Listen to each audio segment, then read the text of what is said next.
This video shows you how to plan and conduct excellent meetings or job interviews involving yourself and someone else. Before you arrive at your meeting or handle statements, objections, and questions posed by your counterpart, there are some important basics that we'll cover in 2 other videos. For this video, we'll focus on the structure and flow of an excellent meeting.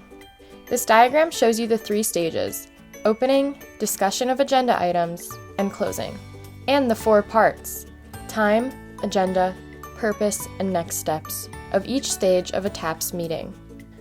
The first column, opening, is where you set the foundation for the meeting, how much time you have, what you'll discuss, and what your counterpart's goals are. Start the meeting at the intersection of the opening column and time row. After you have introduced yourself, smiled, made eye contact, given a firm handshake and your business card or resume, confirm with your counterpart how many minutes you can afford to spend with each other. Here's a tip. Set the timer on your phone to vibrate 2 or 3 minutes before the end of your meeting, so that you have time to cover anything else really important.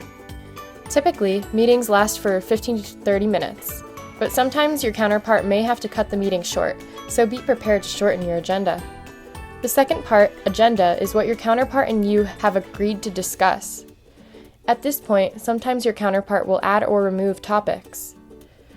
The third part, purpose, is a short list of specific goals that you have for the meeting, which you may or may not share with your counterpart. The fourth part, next steps, refers to actions that you and your counterpart agree to take at the end of each phase of the meeting. Once you've both agreed on the agenda items and purposes, then ask which item your counterpart would like to begin with. Follow the arrow up to item A at the top of the second column.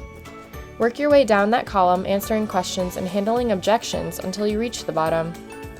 Step and repeat until you reach the closing column.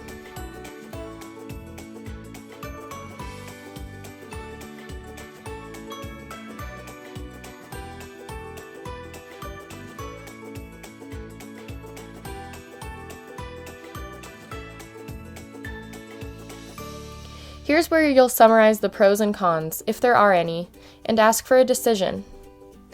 Number 1, agree today to move forward. Number 2, schedule a follow-up meeting. Or number 3, disengage because there's not a good fit. Note, there is a fourth possibility, a non-decision, where your counterpart says, "I'm not sure, let me think about it and I'll get back to you." We'll cover how to deal with this in another video. In closing, if you conduct your meeting using TAPS, you'll make a favorable impression on your counterparts and leave your competitors in the dust.